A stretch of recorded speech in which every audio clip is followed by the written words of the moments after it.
konteksti është disi ndryshëm, pra me luftën në Ukrainë, konfliktin me Iranin dhe nga ana tjetër mosbesimin në rritjen ndaj aleatëve europian dhe pyetja pra nuk është më teorike tashmë, por a mundet vërtet një president amerikan ta nxjerrë Washingtonin nga Aleanca Atlantike dhe më pas do të rikthehemi sërish te konflikti i Iranit. Kam të ftuar ditën e sotme gazetarin në Moskë, zotin Misha Pumo. Ju përshëndes kënaqësi. Përshëndetje, kënaqësia ime. Zoti Pumo, atëherë për ta nisur rinë kohë kur NATO konsiderohet një nga shtyllat kryesore të sigurisë perëndimore, çdo diskutim për largimin e SBA-s krijon disi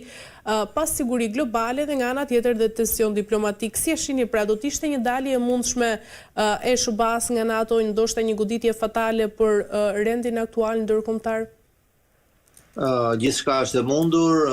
deklaratat e presidentit Trump janë shumë serioze. Sinqerisht, unë nuk besoj shumë që kjo gjë do të ndodhë, por mundësitë dhe le themi rreziku për shpërbërjen e NATO-s ekziston. Deklarata e presidentit amerikan mbas qëndrimit të aleatëve tashmë në thonjza, mund të themi, të Shtetet Bashkuara të Amerikës, siç janë vendet perëndimore të Europës, që nuk e ndihmuan Shtetet Bashkuara të Amerikës në operacionin e tyre së bashku me Izraelin në Gjirin Persik, tregon që mes tyre ka një qarje të madhe dhe sigurisht që presidenti Trump do të marrë hak. Kështu të paktën deklaratat bëjnë të mendosh që sigurisht situata do të përkeqësohet në marrëdhënien mes tyre. Ndërkaq zoti Pumo, dhe roli i Donald Trump në këtë debat është disi thelbësor, pra pasi ai ka shprehur dhe skepticizëm ndaj aleancave tradicionale dhe barës që mbajnë SBA-t. Mendoni se kjo është një strategji presioni ndaj aleatëve apo ndoshta është vërtet një ndryshim real i politikës amerikane? Ka logjik në këto që thoni, domethënë në kuptimin që vërtet presidenti Trump mund ta përdorë këtë si levë për të ushtruar presione, për të arritur domethënë miratimin dhe le të themi konvokimin e vendeve perëndimore në proceset që po ndodhin gjeopolitike në mbar botën. Europa duke konsideruar këtë luftë domethënë në Iran si një luftë jo të tyren, si një luftë të Izraelit dhe Shtetit Bashkuar të Amerikës, logjikisht nuk pranon, megjithse është e çuditshme sepse disa vende, siç e mbajnë mend, në 19 mars të vendet të NATO-s flasim, deklaruan që do ta mbështesin Shtetet Bashkuara të Amerikës në Gjirin Persik, këto ishin edhe Britania e Madhe, Franca, Italia, Japonia, Hollanda. Pra këto shtete ne themi në fjalë e përkrahën domethënë luftën amerikane, por de facto pastaj u tërhoqën dhe u penduan ndoshta apo përfitonin kohë. Kjo është një gjë që do ta mësojmë më tej, por në vijim. Por fakti është që në Gjirin Persik Shtetet Bashkuara të Amerikës janë së bashku me Iranin dhe vendet e Gjirit sigurisht, por jo me aleatët e tyre tradicional. Pra një gjë që më përpara nuk ka bërë vaki kurrë. Ndërkaq ligji amerikan përfshin edhe vendos, zoti Pumo, pra kufizime mbi fushinë e presidentit për të marrë vendime të njëanshme në çështje të tilla pra madhore, siç është edhe kjo. Mendoni se mjaftojnë të gjitha këto mekanizma për të ndalur një vendim ekstrem siç është ky si dalje nga NATO? Po, Shtetet Bashkuara të Amerikës kanë ligje demokratike dhe ato rregullojnë domethënë pjesëmarrjen e Shtetet Bashkuara të Amerikës në një organizat apo një tjetër, në një organizat ku le të themi kryesore, thelbi dhe bërthama e kësaj organizate janë veç Shtetet Bashkuara të Amerikës. Nuk mendoj që do të arrihet të shpërbëhet NATO, edhe me procedurat ligjore që mund të iniciojnë nga administrata e presidentit amerikan, derisa të de facto do të realizohet një gjë e tillë, do kaloj shumë kohë dhe ndoshta edhe presidenti amerikan do të rizgjidhet tjetëri. Prandaj nuk është e thënë që kjo do të ndodhë de facto, mirë po një shokim i madh, le të themi aleancës perëndimore, një rindarje e interesave strategjike gjeopolitike në botë po ndodh që tani. Këto janë ndryshime tektonike, këto janë gjëra historike që në shumë mënyra Shtetet Bashkuara të Amerikës po e ndryshojnë qëndrimin e tyre ndaj botës, Por në të gjitha këto, do me thënë, le më njanë të ashti drejtësinë dhe a kanë të drejtësitë e Bashkuara të Amerikës të vendosin këtë apo të regjim në një vend të caktuar të botës, të rëmbejnë një president apo të bëjnë një inkursion ajror duke shkathuar me mira viktima në një vend të sovran. Kjo është, do me thënë, ana e medaljes, do me thënë, ana e asaj me sa kanë të drejtë, nuk flasim vetëm për Shtetet e Bashkuara të Amerikës, për çdo lloj shteti që sulmon një shtet tjetër. Dhe këtu, do me thënë, është, do me thënë, ajo e mira me të keqen, lufta gjithmonë e mira me të keqen. Por në gjeopolitik, le të themi hapur, këto gjëra nuk pinë ujë. Do me thënë, është ligji i xhunglës gjithmonë që ka triumfuar, peshku e madh ha peshkun e vogël e tjerë. Por po të flasim tashmë për interesa gjeopolitike të Shtetit Bashkuar të Amerikës, kjo luftë në Iran është logjike për të dobësuar, do me thënë, kundërshtarin kryesor dhe thelbësor të Shteteve të Bashkuara të Amerikës në të ardhmen, dhe kjo është Kina. Kina po në mënyrë maramëndse po zhvillohet, po glabron në tregje të ndryshme, po fillon të po vazhdon ekspansionin e drejtime edhe të Europës në pika të ndryshme me bashkëpunimin e ndryshëm mes Bashkimit Evropian dhe Kinës. Pra, në të ardhmen është rreziku kryesor i Shtetit Bashkuar të Amerikës dhe lufta në Iran nuk është thjesht një dëshirë për të përmbysur një regjim të ajatollahëve, gjë që e dëshiron Izraeli, por është një perspektivë, është një largpamësi, do të thoja, dhe interesat e Shtetit Bashkuar të Amerikës është që Kina të mos përforcohet akoma më tej. Zotëpumë, por sa i përket konfliktit pra Iran-Izrael, mendoni se vetë Donald Trump u fut në këtë konflikt pa pasur një plan të qartë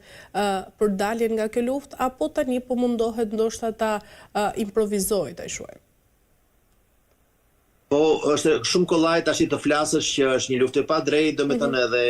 si e tillë është e vërtet, do me thënë, por këtu ka pasur edhe ato interesat gjeopolitike të amerikanëve dhe lobi ebre në Shtetet Bashkuara të Amerikës që është shumë i fuqishëm dhe siç e dim, jo vetëm republikanët janë shumë të lidhur me lobin ebre, por edhe demokratët. Nuk është që vetëm presidenti Trump ka lidhje të fuqishme me lobin ebre. Gjithsesi në kohën e, domethënë, qëndrimit në Shtëpinë e Bardhë të administratës së presidentit Trump, sigurisht ato lidhje janë përforcuar. Por dhe kjo ka ndikuar sigurisht për të mbështetur Izraelin në le të themi në dëshirën e tij të madhe për të goditur, domethënë, duke pasur rastin unik që nuk do të vinë ndoshta kur Izraeli për të goditur në një mënyrë të ashpër Iranin, duke shkaktuar dëme të mëdha, nga të cilat Irani fizikisht mund t'i duhen 10 vite për të riforcuar. Por çuditërisht nga ana tjetër, kjo luftë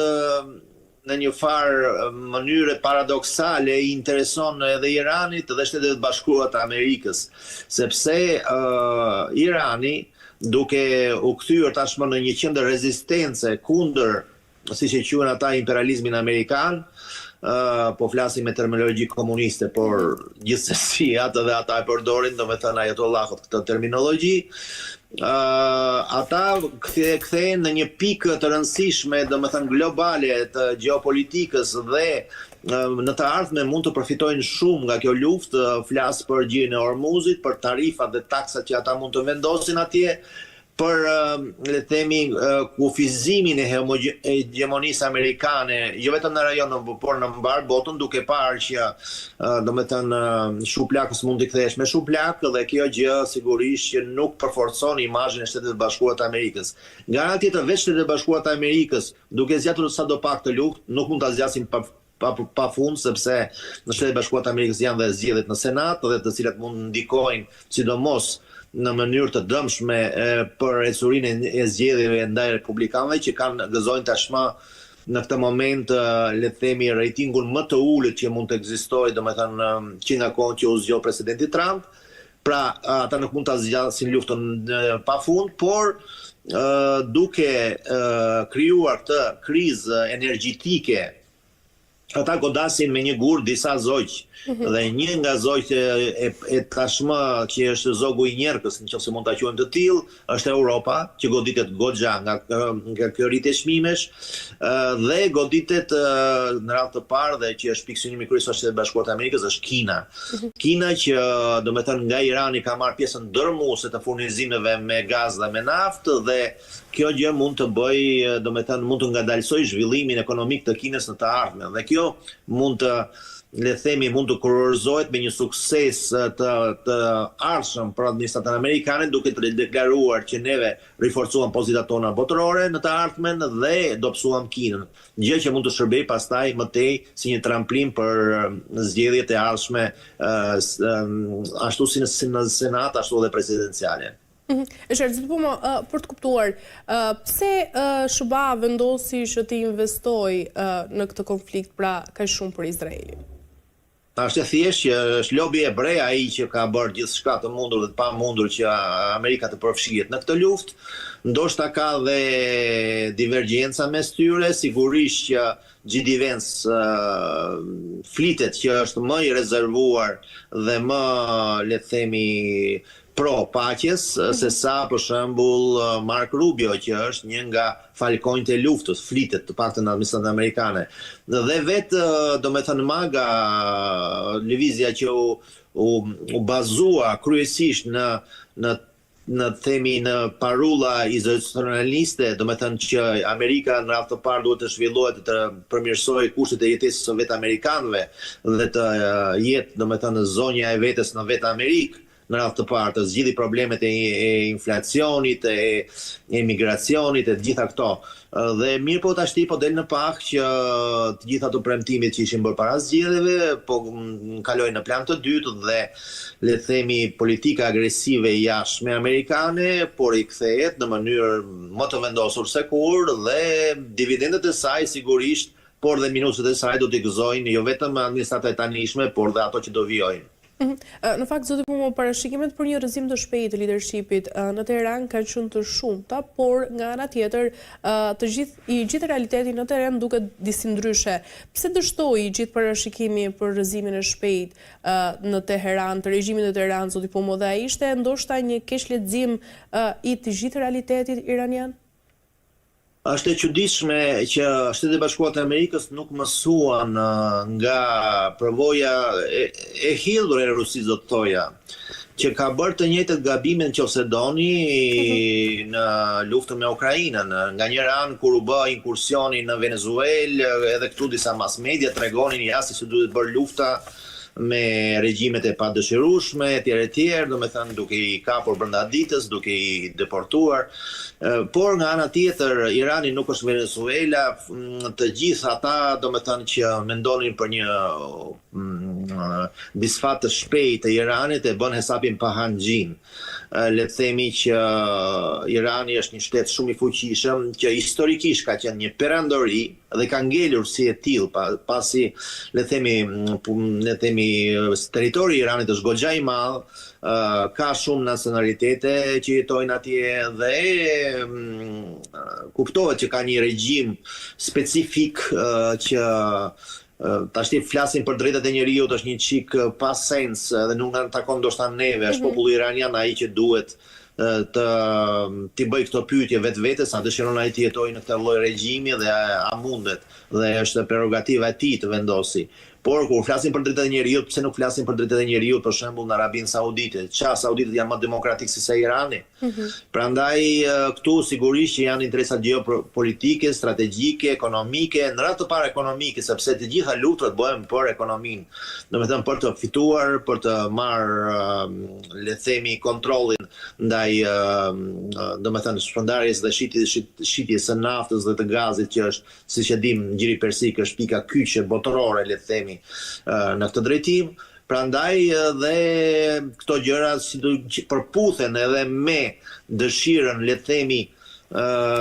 luftënxitëse të Izraelit, që ka qenë gjithmonë një faktor destabilizimi. Po nga njëra anë kur flasim për destabilizim nuk bëhet domethënë destabilizimi pa aftësinë totale të vendeve arabe dhe atyre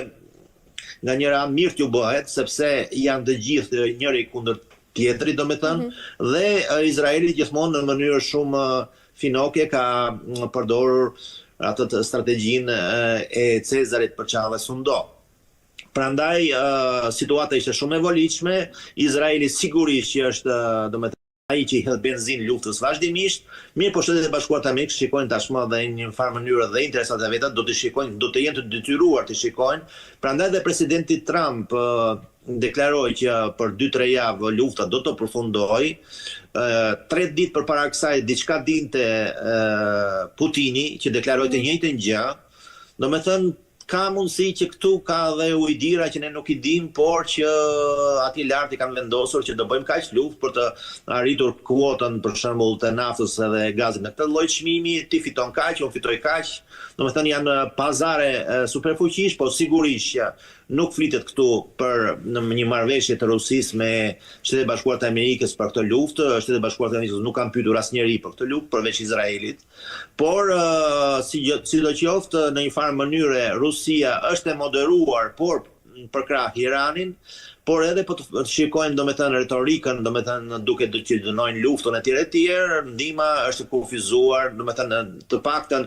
publikisht deklarojnë që neve ndihmojmë në anën humanitare. Pra ndruhen të thonë që ndihmojnë dhe në anën ushtarake. Megjithëse Ministri i Jashtëm Lavrov ka deklaruar që neve ndihmojmë edhe me materiale ushtarake, por jo tha me dron dhe me sekrete ushtarake, gjë që mund ta bëjë fare mirë Kina. Zëpo më nga nga tjetër, nëse ky konflikt do të zjas për vite dhe ndërkaq do të dalë jashtë kontrollit, kush do të mbajë përgjegjësi dhe nga nga tjetër sa të rrezikshme do të jenë pasojat ekonomike? Nuk besoj që kjo luftë do zgjasë shumë, nuk e kanë as dëshirën as kapacitetin, sa do të jenë të fuqishëm Shtetet e Bashkuara të Amerikës, ata me këtë intensitet të bombardimeve në Iran nuk kanë mundësi të vazhdojnë pafund këtë luftë. Duhet në radhë të parë të prodhohen dhe flitet që për të prodhuar atë sasi municione që Shtetet e Bashkuara të Amerikës konsumojnë në Iran duhen 5 vite. Të prodhohet, domethënë në Shtetet e Bashkuara. Kuptoj që ka dhe shtete tjera që prodhojnë për Amerikën etj. Por gjithsesi është e palogjikshme dhe pastaj është një luftë që nuk mund të kthehet në e dëmshme edhe nga ana ekonomike në mënyrë të hapur, sepse një dron i vogël që kushton disa mijëra dollar mund të goditet nga një raketë për të shpëtuar sigurisht dëmet më të mëdha për të kufizuar dëmtimet e mëdha të qyteteve, nga një raketë që kushton disa milion dhe kështu vazhdimisht. Dhe kjo është një luftë pastaj që sjell shkatrime dhe deformime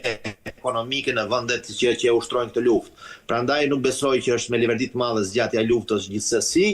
por një interes i pjesshëm, i përkohshëm nga efekti shok që krijojnë çmimet e naftës dhe gazit, sidomos për Europën dhe Kinën, për Shtetet e Bashkuara të Amerikës është i dëshirueshëm dhe është një nga frytet e luftës. E qartë, nga ana tjetër zoti po mos e rrezikshëm është i gjithë ndeku mes Shteteve të Bashkuara të Amerikës dhe Izraelit për mënyrën se si duhet të vazhdojë lufta dhe raportet mes aleatëve tradicional sigurisht janë jetike për të gjithë stabilitetin global, por dallimet strategjike nganjëherë mund të tregojnë edhe të krijojnë edhe tensione serioze.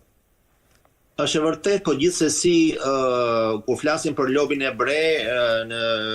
flasim për lobin hebre në nivelet më të larta të politikës amerikane, maksimale, dhe është një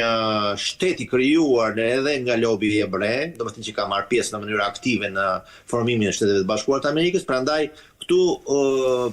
nuk mund të flasim për një shtet që do të prishte marrëdhëniet me Izraelin ndonjëherë. Është e pamundur dhe e pa imagjinueshme. Por nga ana tjetër, gjithsesi ka dhe diferenca interesash, sepse interesat e Izraelit i dihen tashmë,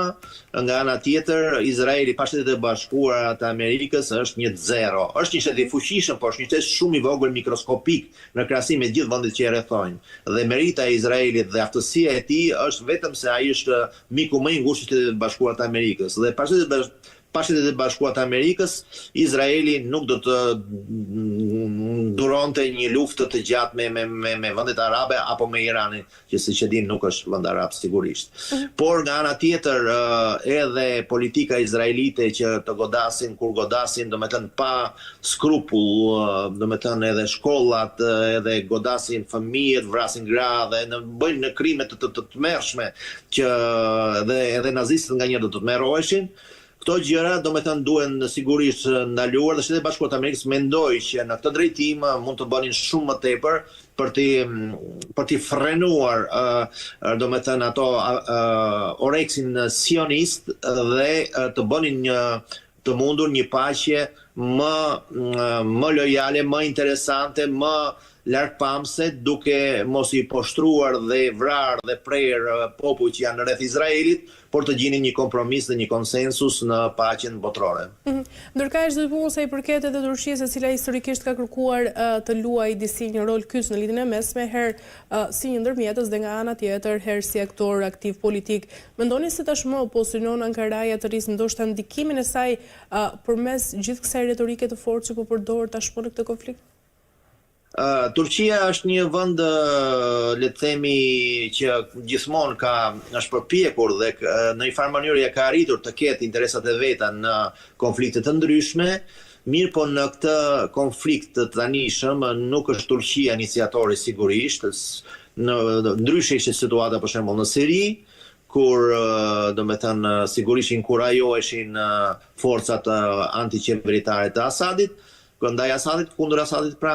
Këtu në Iran sigurisht që Turqia është interesuar në konservimin e shtetit iranian, në mos shpërbërjen e tij, pasi dekompozimi i Iranit në shtetet të vogla, në shtetet domethënë mund të krijonte një rrezik të madh, jo vetëm për sigurinë në Gjirin Persik, por në mbar botën. Sidomos do të hapej ajo kutia e Pandorës dhe çështja e kurdëve do dilte në pah, domethënë si një nga le të themi popujt që ka popullsinë më të madhe në botë, domethënë 40 milion kurd jetojnë, që nuk kanë shtetin e tyre, pra është kombi më i madh që nuk ka shtetin e tyre. Dhe sigurisht që vende të tilla, jo vetëm Irani, por edhe Iraku, Siria, por dhe Turqia, sidomos Turqia, do të dridheshin nga rreziku, le të themi, i rikrijimit të rrezikut kurd dhe në këtë aspekt sigurisht që Turqia do të dëshironte që Irani të ishte një vend unik, domethënë që të vazhdonin politikën që vazhdojnë deri tash. Në një farë mënyrë Irani nuk ka qenë aleat i Turqisë asnjëherë, por nga halli tashmë Turqia është bërë dhe më e durueshme dhe kur kanë fluturuar disa rakete në drejtim të Turqisë, që janë fatmirësisht janë kapur nga forcat kundërerore të NATO-s, ka të ngjarë që këto kanë qenë sigurisht provat përfundimtare nuk ekzistojnë, por gjithsesi të paktën Irani kështu deklaron që këto kanë qenë raketa të lëshuara kastile nga Izraeli për të shpërthyer një luftë tjetër, një vatër të re lufte mes Turqisë dhe NATO-s nga një anë dhe Iranit nga ana tjetër. Pra për të inkuadruar NATO në mënyrë indirekte nga ana tjetër. Gjë që është pa sukses deri tash. Zoti Pullman, ndërkohë të gjithë në një klim tensioni ku çdo deklaratë politike ka sigurisht ndikim të menjëhershëm global dhe retorika e liderëve mund të ndesë ose ta shuaj konfliktin. Mendoni se të gjitha këto deklarata pra shohin nga ana e Turqisë apo nga vende të tjera e ndihmojnë në zgjedhjen e kësaj krize në lidhjen e mesme apo ndoshta e përshkallëzojnë më shumë atë? Po, për sa i përket deklaratave të Erdoganit kohët e fundit, me sa dim, do të paktën me ato që kemi dëgjuar, janë deklarata të matura, që nuk, le të themi, nuk ndjellin mundësinë e përshkallëzimit të konfliktit, por gjithsesi Turqia është e vendosur sigurisht të mbrojë interesat e veta dhe territorin e vet, është e qartë, është logjike dhe është e drejtë. Nga ana tjetër ka varë se sa domethënë këto deklarata paqëdashëse de facto mund bien ndesh me dëshirën izraelite të ekspansionit dhe veprimeve të tyre për të ndërlikuar situatën në rajon për interesat e tyre. Gjithashtu Shtetet e Bashkuara të Amerikës do të dëshironin sigurisht një goditje të Iranit edhe në anën toksore, por jo me duart e tyre, pasi është e qartë që një operacion toksor në Iran do të sillte viktimat e jashtëzakonshme në forcat njerëzore, gjë që nuk e dëshirojnë Shtetet e Bashkuara të Amerikës, se këta e kanë të qartë. Dhe prandaj, edhe nëse do të vijonte ndonjë sulm, le themi në toksor në Iran, ai do të bëhej për kapjen e disa ishujve strategjik në gjirin e Hormuzit për të kontrolluar më tej, domethënë, lundrimin në atë zonë. E qartë, zdo po nga ana tjetër, edhe akuzat për luftë të palishme, për ashtu si kanë ardhur nga ana e Ankaras, hapin sigurisht një debat të gjerë mbi gjithë legitimitetin e veprimeve ushtarake në rejon. Sot, zoti Pumo, kush vendos se çfarë është e lishme në konflikte ndërkombëtare? Është një pyetje shumë e drejtë me vend dhe gjithçka që bëhet është bërë, domethënë, një kaos total, jemi kthyer në mesjet, kur secili bën atë që do. Ligji ndërkombëtar është përdosur një herë për gjithmonë, domethënë OKB-ja është kthyer në Ligën e Nacioneve, Ligën e Kombeve të para luftës dytë botërore, që askush nuk e pyeste. Le të kujtojmë që në Ligën e Kombeve, kur për shembull Italia sulmoi Eritren, ato shumë kombe e dënuan, këta akte kështu, por nuk morën dot asnjë gjë. Të njëjtën gjë po ndodhet tash, ku OKB-ja dhe Këshilli i Sigurimit që përbëhet nga vendet që sulmojnë, nuk vendos asnjë gjë. Prandaj dhe ligji ndërkombëtar nuk funksionon. Nga ana tjetër, funksionon regjimi i frikës dhe kush ka armën bërthamore është mbreti i situatës. Këtë gjë e dëshmon Korea e Veriut, që është një shtet teje i varfër, në skamja është e përtejshme, domethënë e pa imagjinueshme, por duke pasur domethënë armën bërthamore, kjo është një siguri dhe çuditërisht Korean e Veriut nuk e ngacmon njeri. Pra, kjo tregon që në një farë mënyre Irani, kur dëshiron të prodhoj armën bërthamore, logjikon që me që e ka Izraeli, pse mos ta kem unë. Kjo është logjika, domethënë, e të fortit. Sigurisht që mendoj që këtu nuk ka asnjë oscilacion dhe mendime të ndryshme, ku superfuqit kanë të njëjtin interes që Irani sigurisht të mos ketë armën bërthamore. Mos përhapja e armën bërthamore është një nga, le të themi, pikat kyçe të mënjanimit të një lufte të mundshme bërthamore në të ardhmen. Prandaj ndoshta dhe shpresat për një tubim, le të themi, mes Kinës, Rusisë dhe Shtetet Bashkuara të Amerikës për sa i përket kufizimit të armëve bërthamore mund të arrihet në brenda këtij viti. Dhe jo më kohë, pavarësisht nga divergjencat dhe interesat e ndryshme gjeopolitike, ndoshta dhe strategjike mes Kinës dhe Shtetet Bashkuara të Amerikës, por dhe Rusisë, jo më kohë flitet për vizitën e presidentit amerikan në Kinë, pa shkaqe është shtyr për një muaj, por gjithsesi këto gjëra bëjnë të mendojnë që sado të duket e shmendër kjo botë, gjithsesi secili ruan lëkurën e vet. E qartë, mirë, zoti Pumo, për ta mbyllur ndërkaq, deklaratat e Iranit për të kufizuar kalimin për Shtetet e Bashkuara të Amerikës përfaqëson sigurisht një sfidë direkte ndaj superfuqisë më të madhe ushtarake në botë. Mendoni se mundet ta përballojë Irani pasojën e një përballje të drejtë për drejtë me SHBA-n? Nuk mendoj që dikush mund ta përballojë drejt për drejt fuqinë amerikane, por situata është, domethënë, në terren është ndryshe, nuk është një fushë, domethënë një battlefield ku si në Irak, ku më tepër Shtetet Bashkuara të Amerikës kishin jo vetëm domethënë shkretirën përpara, por edhe, le të themi, forcat e ndryshme aleate që ndihmuan Shtetet Bashkuara të Amerikës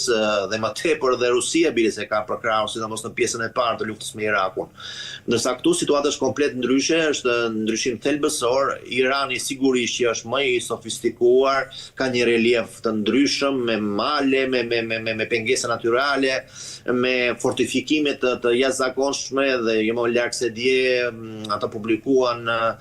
domethënë nën tokë depozita të ndryshme të mëdha të jashtëzakonshme me armë, municione. Dhe çuditërisht Irani doli që ka dhe një, le të themi, një përgatitje të mirë raketore dhe flitet që të paktën 1/3 e rezervave të raketave në Iran vazhdon të disponojë, gjë që përbën një rrezik të madh, jo aq për Shtetet Bashkuara të Amerikës dhe bazat e tyre që tashmë janë në një farë mënyrë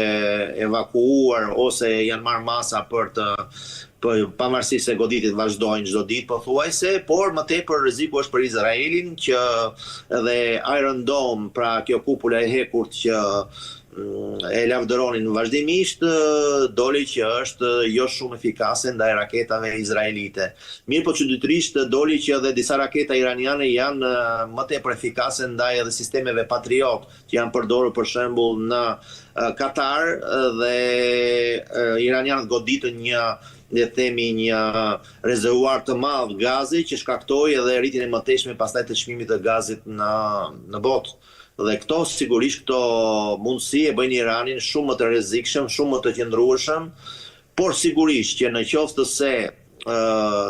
trupat e NATO-s për shembull do të supozonim që do futeshin në territor me humbi të jashtëzakonshme, sepse kjo nuk diskutohet, kuptohet që nga të dyja palët, po do të ishte një luftë e përgjakshme që do të sillte ndoshta fitoren e përkohshme, por edhe po të arrinin në një fitore të tillë, të qëndrosh ta mbash fitoren më tej pastaj me trupa okupuese